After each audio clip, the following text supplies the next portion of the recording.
Hello and welcome everyone to this Free Friday webinar, which is a little bit different than usual, at least for me, as I am at an airport. So I hope that the sound will be okay.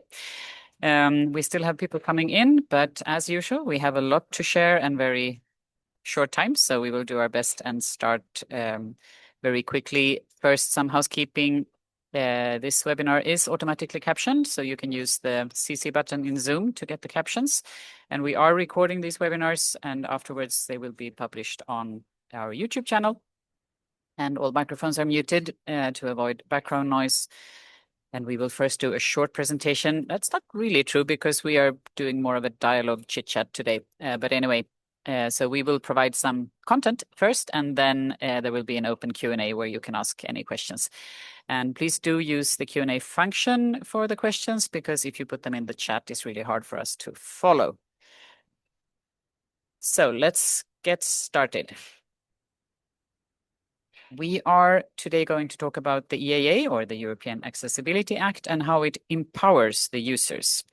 Talking about it from the perspective of the beauty of enforcement. And to do that, it's me, Susanna Loren, and my colleague Peter Kemin, who is an accessibility and standards specialist, also with a background in the European Commission. So he knows everything there is to know about EU laws when it comes to accessibility, at least. And I am the managing director and chair of the Funka Foundation, and I'm also the chair of the ETSI e-accessibility joint technical body, so working on the standards. And I've also worked quite a lot on EU legislation when it comes to accessibility, even if I'm not a lawyer by trade.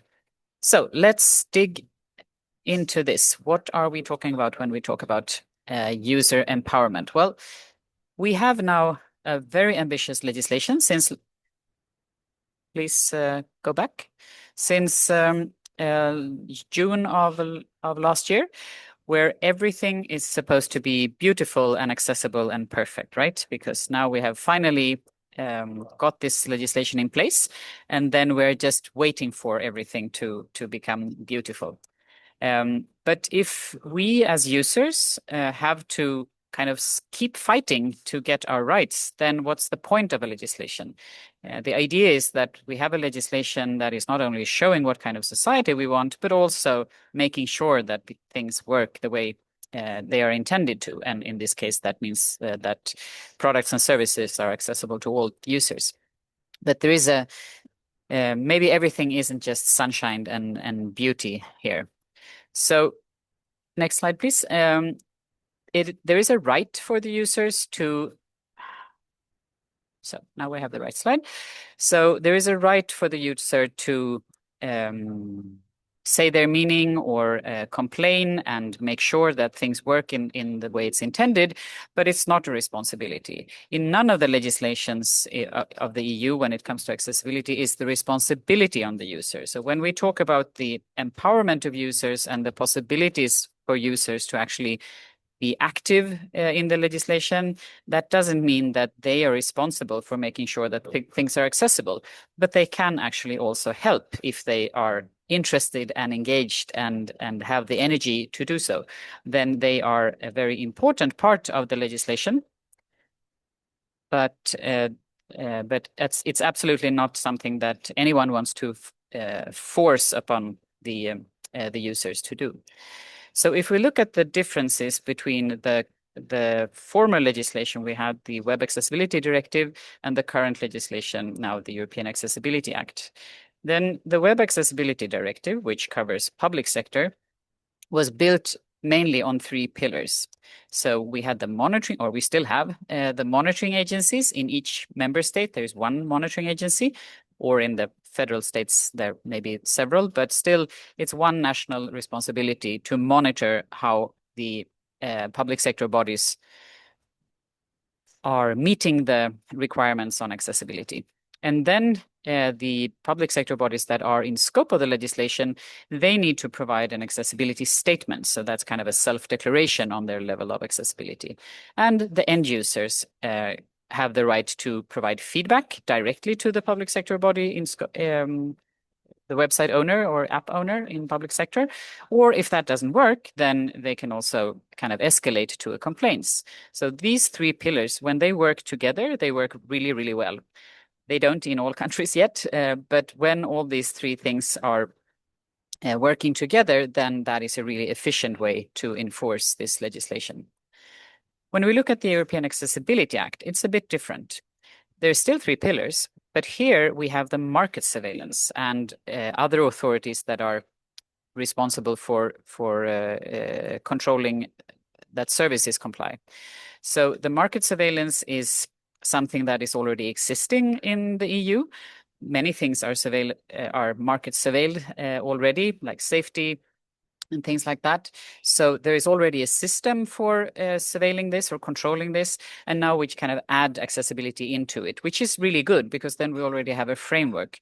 Maybe the problematic part or the challenge is that these market surveillance authorities may not always be accessibility experts, at least not when they start this. Then there's a very strong activity in the it's very strongly written in the law that it's possible for the users to complain both to the market surveillance authorities but also to the Court of Justice. And this is it's not like feedback. Of course, everyone wants feedback and it's a good thing, but that is not how the enforcement procedure is set up in the European Accessibility Act. So instead, it's kind of the market surveillance authorities are supposed to make sure that the economic operators in scope do what they're supposed to do, and they can base that on their own procedures or methods, or pick and choose, select who they want to look at. But they need also, of course, to take into account if consumers complain about something. So the complaints are triggering what the market surveillance authorities do. But it's also impossible for anyone who wants to complain to go directly to the Court of Justice if you prefer. Can we have the next slide, please? So for users, we at the FUCA Foundation, we always look at the users. That's why we are doing accessibility, and all the research we do is really user-centered, and we want to make sure that users are empowered by the legislation and by many other things. So we have done several research projects, and we still do. We are training, we are empowering, we are making sure that we inform, and we make sure that the users understand their rights. Because we really think it's a right to make sure that I get the solution that I need, so at my individual level, but it's also when users are engaged and do provide feedback or complaint, that is also changing in the long run for many people. So when we as users are active, it's not only for ourselves, but it's also for the bigger society or the bigger picture, so to say. So that is how we see this empowerment both at individual and societal level. And the reason we are now talking about this at a Friday webinar is that we get a lot of questions from the user side. So from consumers, from end users, from elderly users, from users with disabilities, from people who are just interested in how this is going to work. Actually, also from some accessibility experts who wants to know how is the complaints part working here, because they are not used to it, because it's kind of new with the new legislation. And also, of course, the organizations representing persons with disabilities want to know more about how this is done. So we collected just a handful of the questions that we have received more than once, and we will try to respond to them in this webinar. And again, you are very welcome to ask more questions from the user perspective or from any perspective. So the first question, I think we had, yes, who do I complain to? What is actually, I mean, if I want to complain, who am I turning to? How do I know where to complain? Peter. Well, as you mentioned before, this whole enforcement is embedded in the consumer protection framework, and EAA sets very clearly that there should be surveillance authorities and competent authorities that enforce the directive, that enforce the EAA, or actually the national transposition of that directive. It's called surveillance authorities if it's product, and it's called competent authorities for all the products and services. So a person who finds a service or product inaccessible, a service or product that's under the EAA can go to these competent authorities. And the system is that for different services or different areas of services and different products, there might be a different surveillance or competent authority. There are countries where there's only one, but there are countries where there are up to six. So they are kind of divided sector-wise. The person, the user can go to them directly, complain to them directly. And as you mentioned, as a second step or a further step, they can also go to the court. But the main idea is to go to the authorities. Anything to add to that by you, Susanna? No, I think we need to move on because we'd have a lot of questions. So. Okay, so the next question is, so the user complains and then what?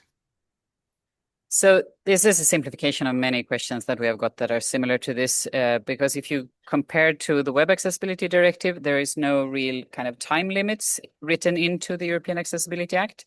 When you provide feedback to a website owner in the Web Accessibility Directive, they have to respond to you within 14 days. That doesn't say that they need to fix it, but they at least need to kind of start the conversation. That is not the way it's written in the Accessibility Act. So the member states can set up procedures in different ways. So there could be different timelines in different or time limits in different member states. But the important thing here is that the monitoring surveillance authority, the market surveillance authority, I'm trying to say, have to follow up and do something when they receive a complaint. And this is also based on the timeline here. Again, this is because we're kind of making this in a framework that is already set up for other sectors. So there are time limits or can be time limits in other consumer legislation. I don't know if you want to say something more about that, Peter. No, I think that's it. There are time limits somewhere out there, and we hope that they will be respected. Yeah. So the next question is really interesting, I think. Does the European Accessibility Act entitle individuals a right to compensation or damages? Well, the question is interesting. The answer at the beginning is simple. No, it doesn't. There's nothing in the EAA that talks about the damages directly to the persons. There's a set of penalties that's required, but that is to be paid by the economic operators to the surveillance authorities or the competent authorities. So they are administrative fines. However, it is not impossible to have a case based on different national laws, like based on anti-discrimination law or other accessibility laws, where, of course, the user needs to show that there are damages for what they should be compensated for. So the economic operator's penalty goes to society, not to me. No, exactly. Yeah. Exactly. That goes to the administration. Mm-hmm. Yeah, that To sounds boring. to maintain the good work for Yeah. the authorities, Yes. probably. Mm-hmm. Okay, so Yeah, let's hope so. then the next one is a really interesting question. We usually hear it, we heard it with the Web Accessibility Directive and as well, and I know that this is one of your favorite topics, Susanna. So what do you think? Will the EAA lead to a litigation-driven enforcement culture like in the US? Should we expect a row of court cases?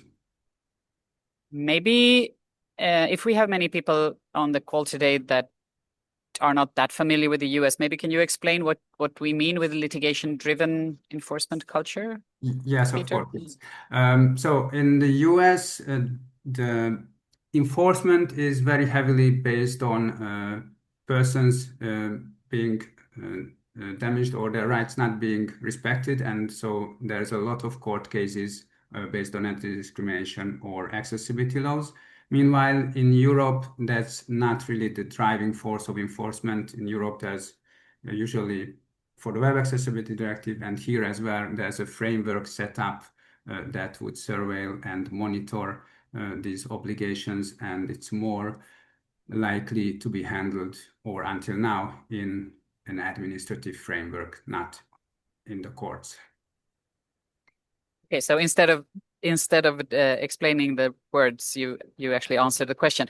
So so litigation is when you use a lawyer to push something through court, and it becomes. I mean, the problem that we see in the US and have seen for a long time is that sometimes it works well, but in the worst cases, it can be that the accessibility never moves anywhere. It's just a legal process where sometimes even what is called maybe ambulance chasers and other not so serious legal people earn money on suing companies, large organizations, for accessibility. And then the person with the disability may just be kind of used, may get a little bit of money, but the company then has to either make some kind of agreement outside of the court or go to court and then be sued and pay a lot of money. But then when you look at the actual inaccessibility of that website, that may not have changed at all. So it's kind of a way of someone is making money and somebody's making a fuss, and there's a lot of media on this, but really, is it really pushing accessibility forward? That is what the accessibility community in the US have been discussing for many years. So this doesn't mean that it's always like this, but this is one of the things that are happening, and that is maybe not so positive. So I personally don't think that the Accessibility Act will lead to that in that direction because of what Peter said. We have a completely different culture here, and it's not the intent with this legislation is not to go around and sue each other. That's kind of not the tradition we have in any part of society in the EU, but also it's not the way it's intended. So the whole market surveillance, and many people from outside of the EU get kind of scared just from the word market surveillance. But the idea is that they are going to support the economic operators to do the right thing. So they also need to facilitate and provide information and so on, and to make sure that things become better. And then if that doesn't work, then they also have the tool of imposing penalties, or even in some countries threatened with jail sentence. So the whole kind of methodology on how this is going to be enforced is set up in a different way. So I don't think so, and I don't hope that we will move in that direction. But of course, nobody knows. When we have a new legislation, things can happen, and it doesn't always end up in the way that the legislator intended. So we don't know, but I don't think that is what we are seeing in the near future, at least. Next question. Is there a template or a method for complaints? Yeah, well, it's another question that's first easy to answer, but it gets a bit more interesting. The answer is no, there's no template, or there's no European level template for complaints. But there might be at the national level. As we said before, this is part of a bigger consumer protection framework. So if there are templates or formats that are prepared earlier, then they might be used for these cases as well. But we know that it would be ideal to have like a pan-European mechanism. At least we saw it in the Web Accessibility Directive, and we had projects around it, that it's very useful to create a feedback mechanism or a set mechanism for complaints. And that also involves like how to justify, or what details to sell about the complaint, because it is a very specific area, accessibility. It's not like, oh, the sole of my shoe broke off after one day. That's simple. But here there are a lot of technical requirements, and that shouldn't be really put on the people. So the answer is no, but we would be happy to see some cooperation among member states to create those templates or methods or feedback mechanisms.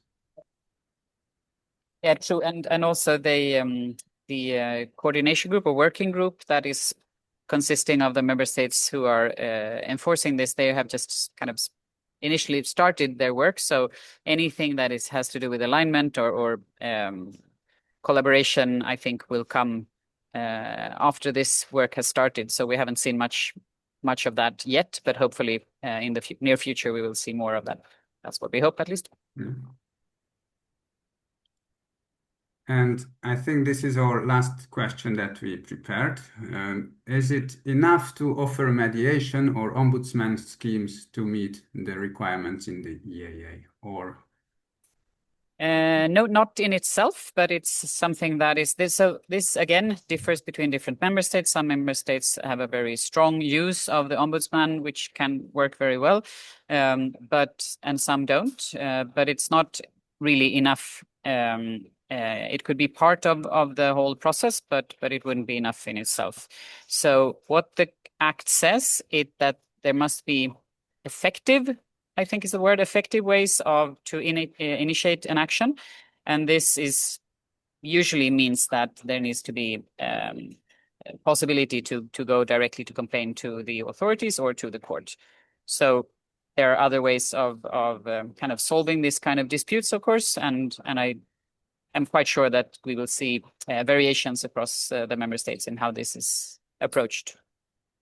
What do you say, Peter?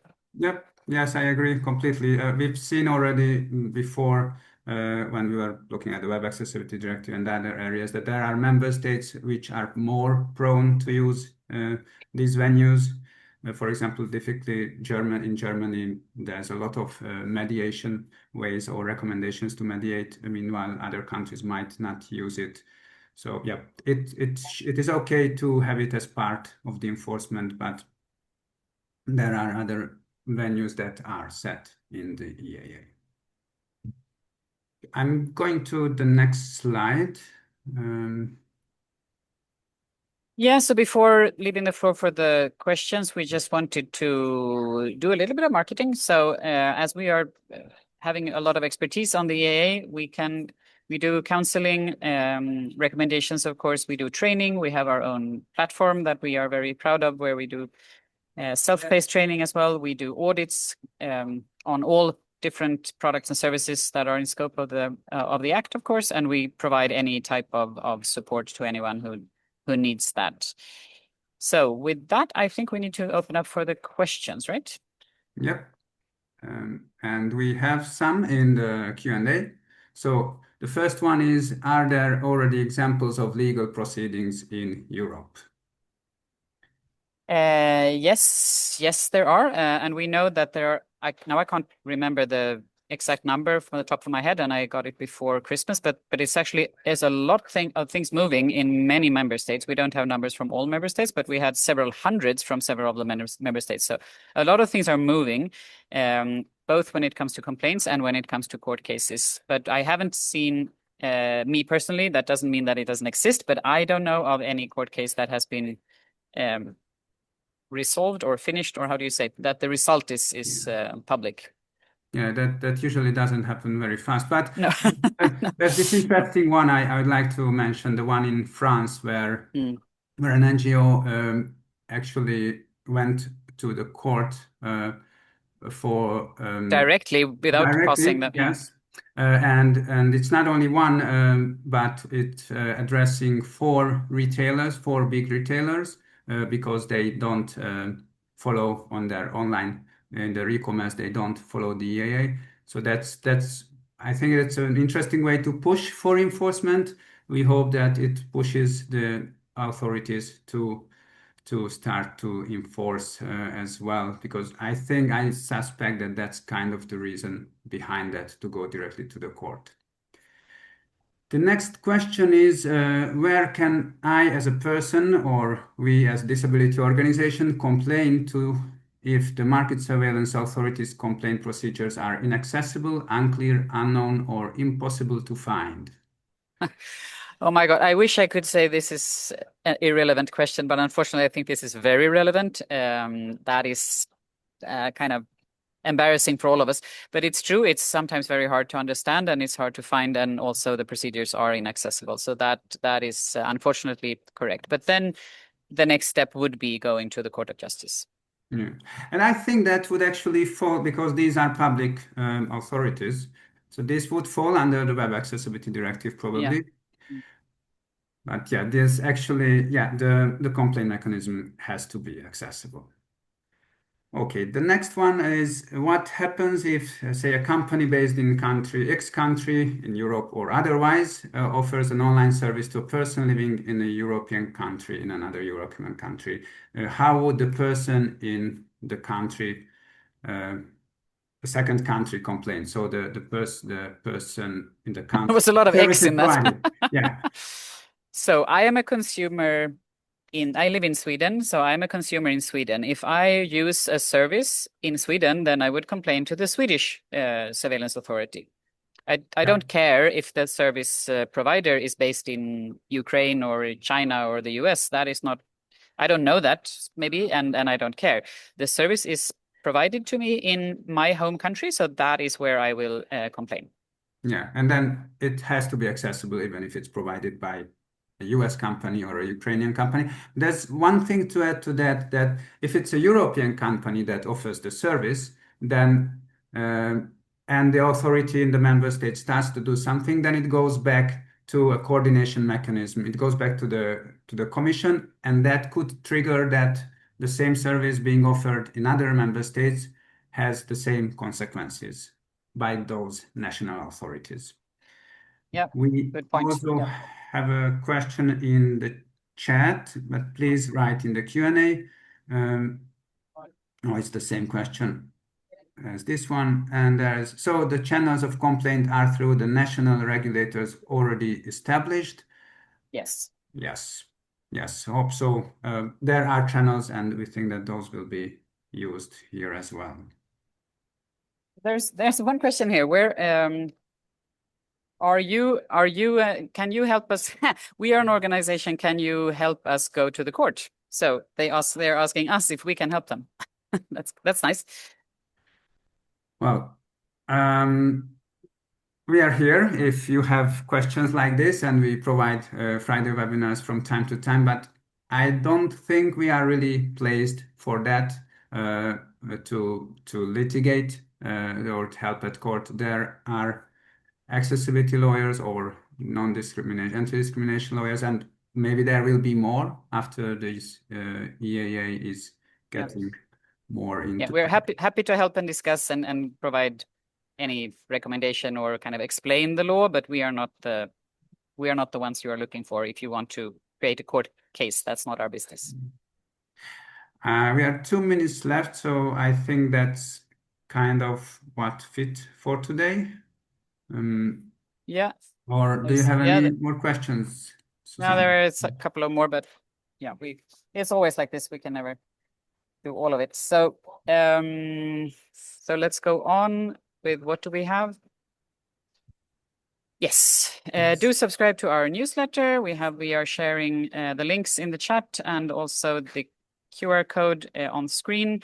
You're also welcome to follow us on LinkedIn, of course. And there's also another thing you can do on LinkedIn. You can follow the IAAP series on questions and answers around the EAA.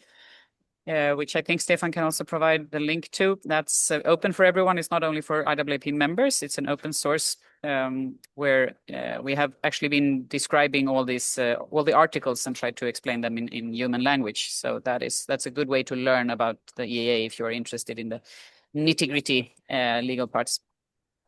And then for the next Friday webinar in 2 weeks, we will talk about AI in recruitment. So we have been doing research on how AI is used or maybe sometimes misused in recruitment and how that affects persons with disabilities. So we are presenting results from that project, and hopefully also we will have a secret guest, but we haven't got that confirmed yet. So we are not revealing anything, so we don't lie to you. But stay tuned for an update on the speakers, and do register for the next Friday webinar on the 13th of February. Thank you very much, Peter, for being at your desk and making sure this could happen, even though I'm traveling, and Stefan for the support. And thank you everyone who has been here today and asked questions and listened to us. Do support your end users, or if you are an end user organization, do consider being active in this, because we all need you, and you can do a lot of difference for the enforcement of all accessibility legislations. So thank you very much and have a very good rest of your Friday afternoon. Bye-bye. This weekend. Bye.